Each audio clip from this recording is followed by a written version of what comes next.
Okay, gang, today we're going to talk about something a bit different. Last weekend, if you look at the upload date of this video, if you're watching it in the future, a weekend prior to this date of the upload of this video, I went to the Houston Arcade Expo down in, well, Houston, which in my opinion should be renamed to the Houston Pinball Expo, but that's just me. And I attended the swap meet on early Saturday morning, and I picked up a Mortal Kombat 2 main board and two soundboards. Now these are for MK1 and NBA Jam Tournament Edition. And I got this here as a show and tell here shortly. But you can see just how nasty this one is. All three of these boards, this one's cleaned up and fixed. I'm going to go over, this is going to be a recap of what I did to fix this MK2 board. But the MK2 board looked just like this, covered in dirt and grime and who knows what else, mouse piss over the years. I mean, it's just, this is pretty bad. So these, I may try and get these working in a separate video, but we'll see, so stay tuned for that. But these are just filthy and nasty. I'd have no idea if they work. I haven't tried them. This one's missing the clock crystal, so that won't work at all. But that's no big deal. I got parts to fix that. So I picked up these two soundboards and this MK2 main board. Now it did not, like I say, it did not look like this when I started. This looked nasty and filthy and just as bad as those soundboards, but I got this all cleaned up. When I got it here, there were a few things. The CMOS battery and the holder were completely missing. I think I may have a picture. I'll try and insert some pictures of how it looked when I got it.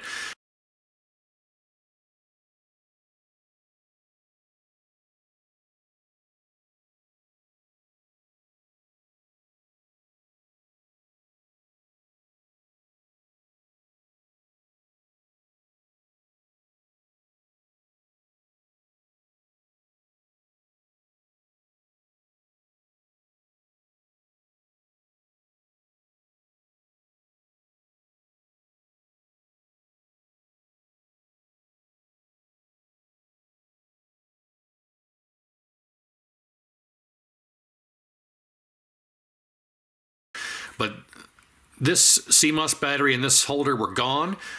This UB21 chip was gone, and it had all the 4 megabit ROMs in it. So these are the ROMs. This is a parts board that I robbed the 8 megabit ROMs from, but all of these, this had all these ROMs here. These are the 4 megabit ROMs. If you're not familiar, there's two versions of MK2. Hang on.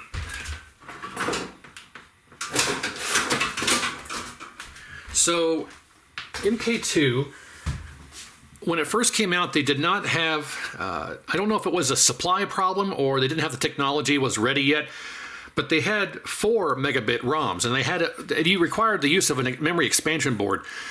So you can see there's 1, 2, 3, 4, 5, 6, 7, 8. It's supposed to be 4 ROMs here and 4 ROMs here. I've picked these off over the years for repairing other stuff. But this memory expansion board would plug into these connectors on the side, and I got another board here, so it would look like this. Another dead, I got plenty of boards. So it would plug into the side here just like this and snap in here and read off of this board. However, what was very odd was when I picked up this board from the swap meet, it had a full set of 4 megabit ROMs in it. So there are two versions of the board. Let me go back. Sorry, I forgot to mention. So the version of the board that uses the 4 megabit ROMs has the memory expansion board on it. And then later down the road, the technology caught up or whatever, and they were able to change it to 8 megabit ROMs. So they were able to combine, like for instance, you see here that these two are missing, and we don't have the need for an expansion board because they were able to incorporate the data from the 4 megabit ROMs and combine them into 8 megabit ROMs. So there's less ROMs, and there's only 3, 6, 9, 12 versus however the hell many this is. But when I got this, it had the full set of 4 megabit ROMs in it. Now, I thought, okay, that's odd because if you look here, where are the connectors for the expansion board? They're not there. How could this have ever ran MK2? There's no way. There's no way, because it had a full set of 4 megabit ROMs, and when you change from 4 megabit to 8, you have to move these jumpers around, These jumpers are in different locations depending on if you have the 4 megabit or 8 megabit to tell the board if you have 4 megabit or 8 megabit. And they were in the 4 megabit, configuration. It's still early on a Sunday. And also this chip here, the A17748 is used for the 8 megabit board, and the A17740 is used for the 4 megabit board. And it had the 17740 in there. So everything on this board, including the UF5, this is the part number for the correct part number for MK2. There are 4 different part numbers for this custom chip for MK1, MK2, NBA Jam, and NBA Jam Tournament Edition. There's 4 different part numbers, and this is the correct part number 13816-00. That's the correct part number for MK2. So everything on this board was correct for MK2. Now, I don't understand how it could have ever functioned properly because the connectors are not there for the expansion board. And they never were. There's no evidence of them ever being there. And it had the full populated 4 megabit ROMs. I could not understand how this could be unless this was an NBA Jam or an MK1 and somebody tried to convert it to MK2 not knowing that it requires the expansion board, and they just threw it in a parts pile thinking it didn't work. I think that's the most likely scenario. If someone tried to convert their MK1 or NBA Jam to MK2, and it was giving them, it was rebooting, giving them graphics problems because it was missing the 8 ROMs from the expansion board. That's the most likely scenario. And what happened was when they threw this into their parts pile, it got damaged, and I'll show you what I found. And then over the years, it just kind of sat there and got dirty and all that jazz. So the first thing that I did was, like I say, this chip here was missing completely. Someone robbed it for another board, but that's no problem. I have a whole giant bin full of those parts. So I popped one of those in there after inspecting the socket. That's fine. No one damaged it. The CMOS battery and the holder were completely missing. Someone robbed that. Put that in there. Verified all of the other chips were correct. And with these ROMs still in here, I went ahead and booted it up after cleaning it. I threw it in the sink, cleaned it, and except for having the other ROM set in here, this looks exactly how it was when I got done cleaning it and getting it ready for testing. So it's not going to matter, I'll show you here shortly, but with all of the 4 megabit ROM set in here, I fired it up, and I will show you here. I'll get the camera off the overhead, and I'll show you exactly what it was doing. Okay, so it's here on the test rig. Now I should mention that I have already fixed this. I fixed it, and then I unfixed it and put it back to the unfixed condition to show you what it was doing and what the repair was. So after replacing these components and making sure nothing else was amiss and cleaning it up, this is what I had.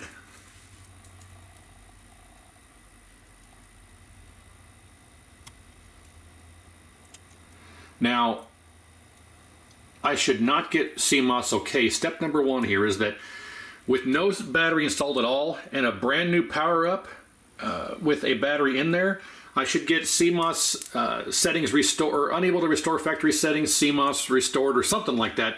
But I had CMOS okay. And I even removed the CMOS chip completely from the board, and in my troubleshooting process, put a socket in there, removed the CMOS chip from the board completely without one even installed, and it still booted up to this. So that shouldn't, with the CMOS chip removed from the board completely, this should not boot at all. So that was a head scratcher too. But what I ended up finding, you'll see here shortly, but this is what it was doing, just rebooting, going into Watchdog over and over. But I'll always say CMOS okay, even with the CMOS chip completely gone from the board. That was a head scratcher also. But it says slam switch closed. And I'll show you what I did to try and troubleshoot that later. But we have graphics problems. The fact that it's not one solid screen here and it's painting these lines, that indicates RAM problems. And if we were able to pause it, you would see that all of the RAM is bad, UB21 is bad, UC8, UA8 are bad.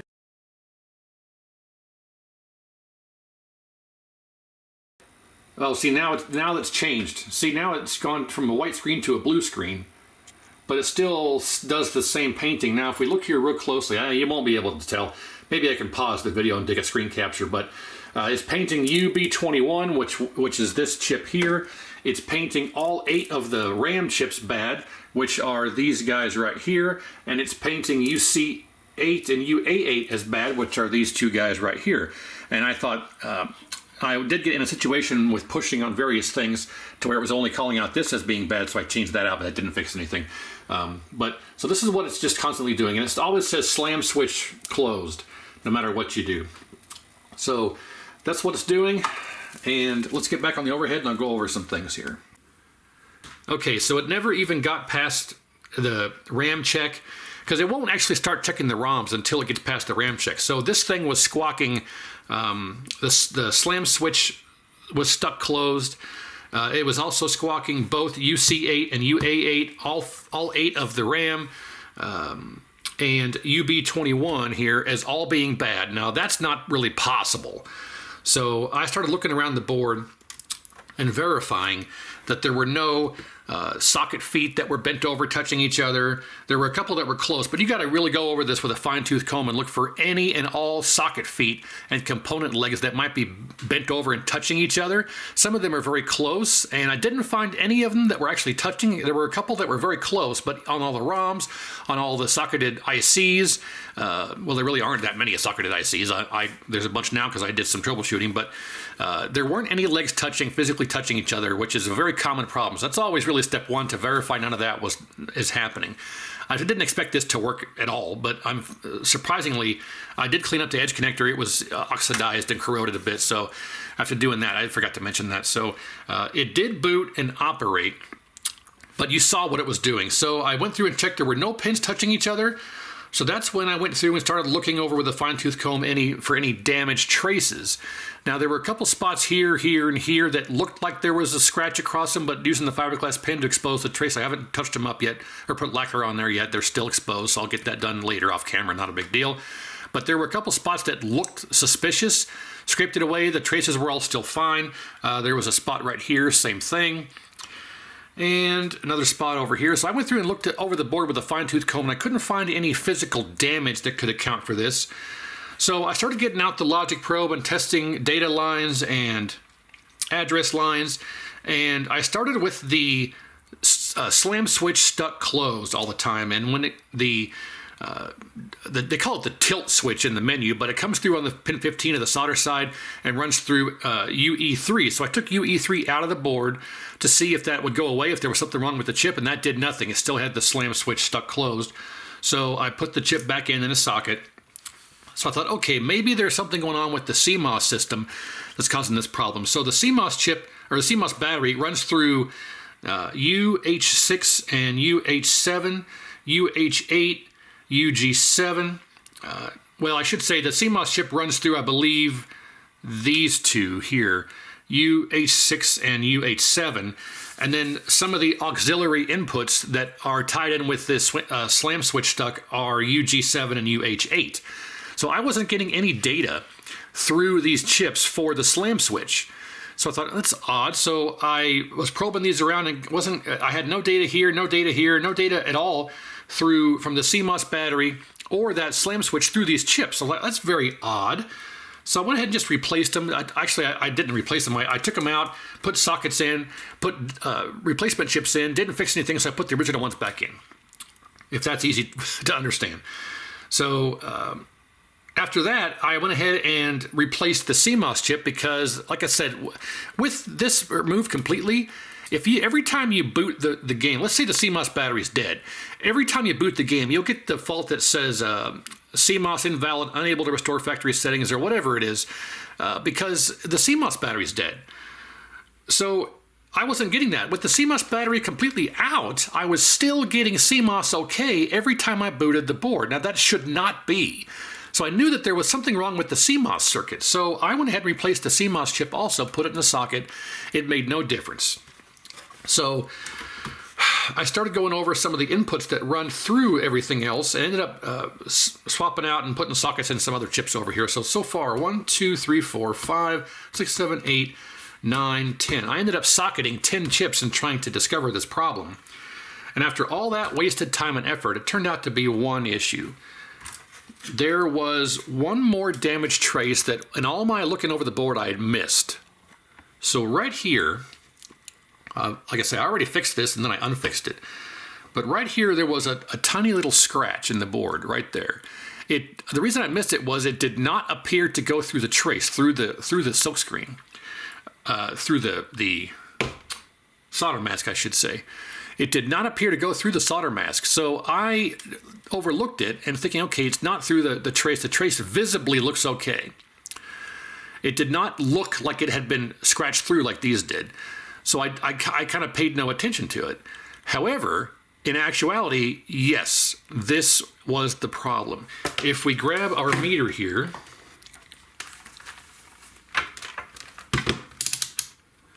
and we test this for continuity, you can see that I have. All right, now if we go from this pad to this pad, nothing. If we go from that pad to this side of the trace, there's continuity. This pad to this side of the trace, continuity. But if I go to the pin, nothing. So that was issue number 1. So now if we were to solder that back in place,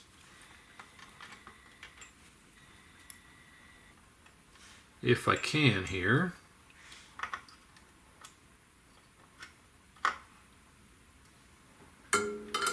Hang on. I gotta get some more solder on here.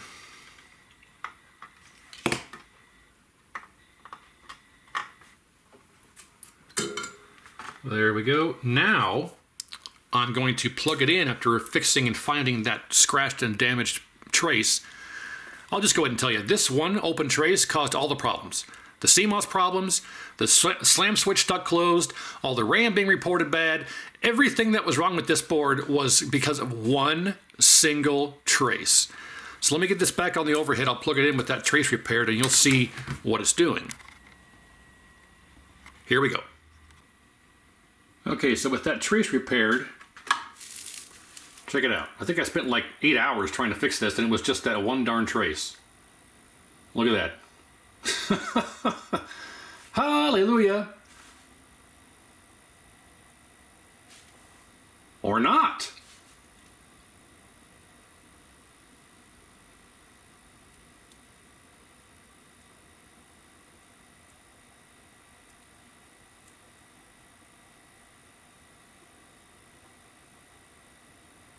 We got a bunch of bad RAM chips. I'm sorry, ROM chips. A bunch of bad ROM chips. Now, the likelihood of that being the case is very unlikely. So let's go over what's causing that.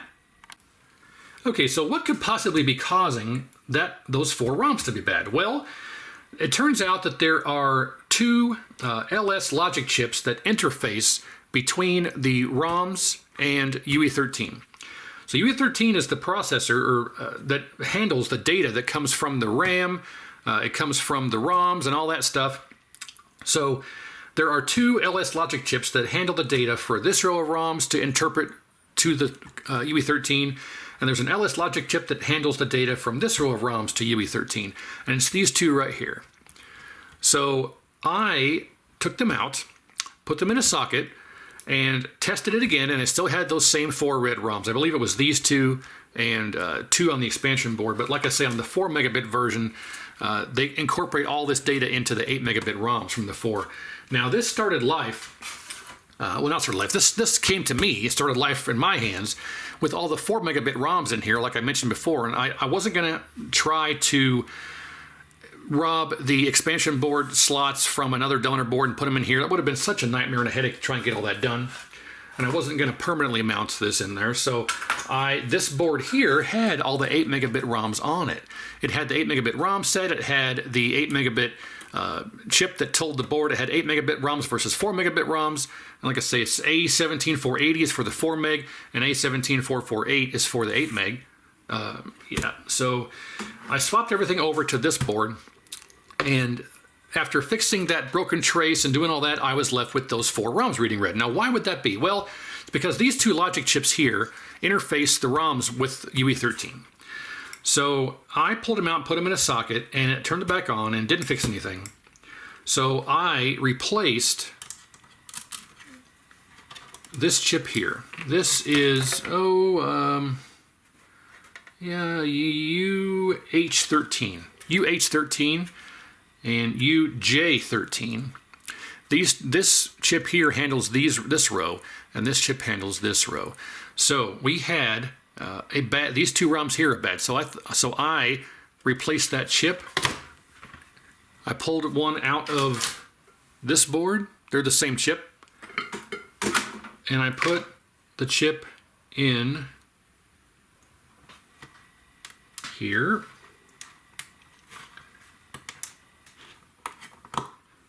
There we go.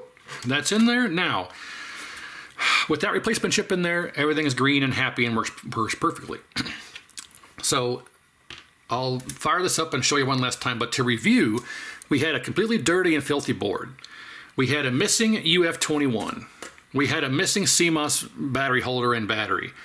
We had a bad trace, a scratched and damaged trace. We had a bad UH13, and that's all there was. So all the problems with this board were due to those issues. I think what happened was somebody tried to convert this from whatever it was to MK2, not realizing you had to have the expansion board to get it to work. And when it wasn't booting properly and going into graphics problems and resetting due to the missing 8 ROMs, they just threw it in the parts pile, and that's when it got damaged. So if it hadn't gotten damaged, it would have probably worked just fine, but it would have just been reporting those 8 ROMs as being bad. And all you would have had to have done was put an expansion board on it and be fine, or put the 8 meg, do the 8 meg conversion. So yeah, let's fire it up now with this chip replaced, and you'll see that it's good to go. Okay, one last time.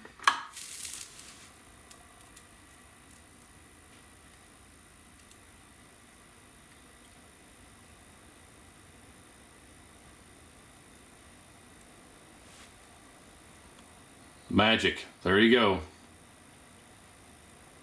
So whenever you have a whole row of ROMs or a number of ROMs that are reading red that shouldn't be reading red, that you know the ROMs are good, it's likely one of those 2 chips that interface with UE13 right there above the row of ROMs.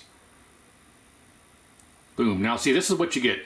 CMOS invalid, factory settings restored, hit any button. This is what you always get whenever you have a faulty battery.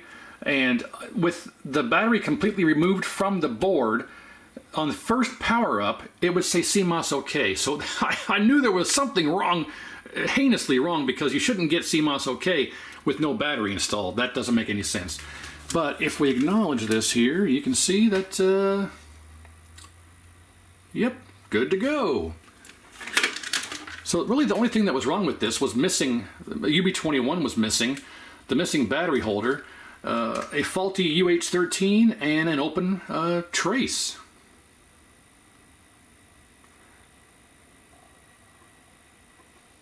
So yeah, good to go. I guess that's about it.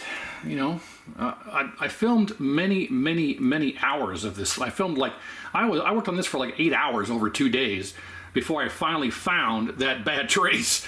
So I'm like, you know what, let's just fix it and do a review of the repair, because that's going to be the easiest thing to do to avoid having a 3-hour video. Just the quickest and easiest way to do it. So yeah, there you have it. Was it UH13?